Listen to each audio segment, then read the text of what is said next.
है क्योंकि यहोवा धर्मी है। क्या है? परमेश्वर धर्मी है, और वह जो परमेश्वर धर्मी है वो परमेश्वर धर्म के कामों से प्रसन्न होता है। कैसे कामों से? परमेश्वर झूठ से प्रसन्न नहीं होता, बुराई से या टेढ़ी मेढ़ी बातों से परमेश्वर कदापि ऐसा प्रसन्न नहीं होता। वो परमेश्वर खुश होता है, प्रसन्न होता है धर्म के कामों से, भलाई के कामों से। हालेलुया। अगर एक व्यक्ति गलत कामों से प्रसन्न करना चाहेगा, परमेश्वर को कभी भी वो खुश नहीं कर पाएगा, प्रसन्न नहीं कर पाएगा। लेकिन एक बात ध्यान देकर मेरी ओर, वचन कहता है धर्मी जन उसका दर्शन पाएंगे। किसका? हालेलुया। आप और मैं जो धर्मी हैं, हालेलुया, खुदा का वचन कहता है कि धर्मी जन परमेश्वर को देखेंगे, परमेश्वर का दर्शन पाएंगे, परमेश्वर को आमने सामने देखेंगे, परमेश्वर के सामने खड़े होकर वो परमेश्वर का दर्शन पाएंगे। ये आपके लिए, मेरे लिए खुदा का वचन कहता है। बोलो आमीन। कितना अद्भुत और अनोखा बात है कि हम परमेश्वर को देखेंगे। किसको देखेंगे?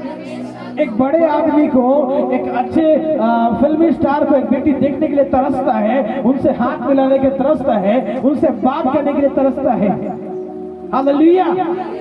सोचिए, जब एक व्यक्ति इतना इंसान के लिए क्या हो रहा है, भूखा प्यासा उसे मिलने के लिए, तो उससे बढ़कर मुझे और आपको कैसा होना है? परमेश्वर को देखने के लिए ललायत कैसा होना है?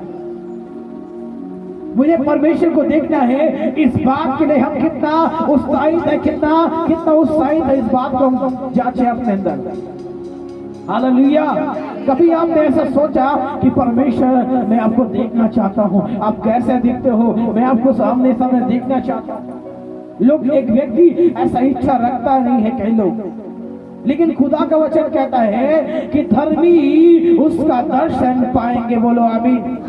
आपका धर्मी होना, आपका धर्मी कहलाना, इस बात का मेरे प्रियो आपके लिए क्या है? सबूत है। बोलूंगा ये तो आईडी कार्ड है। बोलूंगा आप परमेश्वर को देखने के लिए। बोलो आमीन। हालेलुया। और आप धर्मी जो कहलाते हैं वो क्या करेगा? वो चीज, आपका धर्मी होना इस बात को आपके लिए, आपको योग्य बनाता है कि आप परमेश्वर का दर्शन पाएंगे। बोलो आमीन। हालेलुया। इसलिए जब परमेश्वर ने तुमको धर्मी बनाया है, जब परमेश्वर ने तुमको अपने लहू के द्वारा, अपने अनुग्रह द्वारा तुमको धर्मी बनाया है, धर्मी ही बने रहना। क्या बने रहना? उस धर्मीपन जीवन से अधर्मी नहीं बनना या पापी नहीं बनना। हालेलुया। तो एक धर्मी को याद होना है, धर्मी को ये चीजें याद होना है कि परमेश्वर को धर्म के काम प्रसन्न करता है। बोलो आमीन। और जो परमेश्वर धर्म के कामों से खुश होता है, प्रसन्न होता है, वो परमेश्वर चाहता है कि मेरे धर्मी, जिसे मैंने धर्मी बनाया है, वो क्या करे? धर्म के काम करे। बोलो आमीन।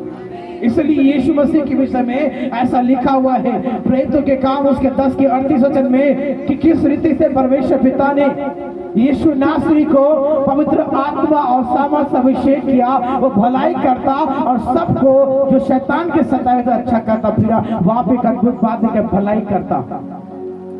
यहाँ तक यीशु मसीह पवित्र आत्मा का सामर्थ पाया, अभिषेक पाया, उसके बाद क्या कर रहे हैं? भलाई के काम कर रहे हैं।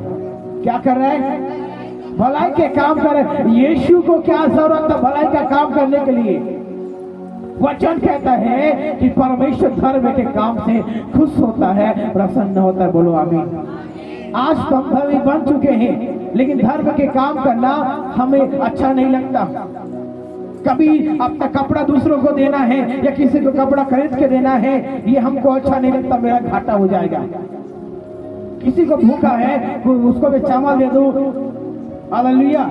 अगर आप करना चाहे, धर्म के काम बहुत सारे हैं जो आपको क्या करेगा? आपकी जिंदगी में आपको एक अच्छा इंसान बना सकता है। आमीन। हालेलुया। तो इस बात को याद रखें, धर्मी परमेश्वर का दर्शन पाएंगे। बोलो आमीन। तो आप खुश रहें, उत्साहित रहें, मुझे परमेश्वर को देखना है। बोलो आमीन। हालेलुया। तो चौथी बात की ओर देखेंगे, धर्मी को स्तुति करना शोभा देता है। बोलो आमीन। भजन संहिता 33 का 1 पढ़ें। भजन संहिता उसका 33 अध्याय निकालिए, उसका एक वचन हम पढ़ेंगे। धर्मी को स्तुति करना शोभा देता है। हे धर्मियों, यहोवा के कारण जय जयकार करो, क्योंकि धर्मी लोगों को स्तुति करना शोभा देता है। बोलो आमीन। अब वचन इस बात को बोलता है कि हे धर्मियों, यहोवा के कारण